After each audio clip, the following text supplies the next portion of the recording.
In other videos, we've seen how to build a full deck from scratch and edit it with precision. Now let's look at a few more ways to work with Claude in PowerPoint, from uploading reference files to connecting live data and reading back an existing deck.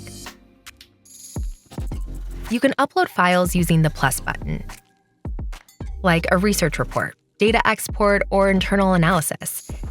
And Claude will pull relevant information into properly formatted slides. This is useful when you're building a presentation from multiple source documents. You can also bring in context through connectors, integrations with tools like Google Drive, Notion, or Confluence that let Claude read and write to those platforms directly. Any connectors you've set up in Claude AI carry over to the add-in. Claude can pull data from a connected source to build slides and write back to those tools when you're done. Claude can read an entire presentation and summarize the argument it's making slide by slide.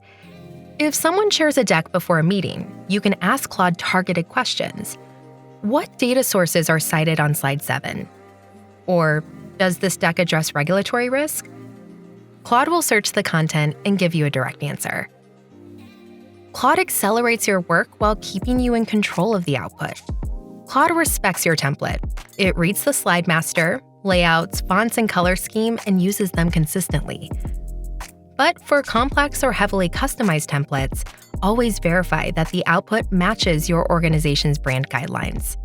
For sensitive or regulated content, follow your organization's data handling policies.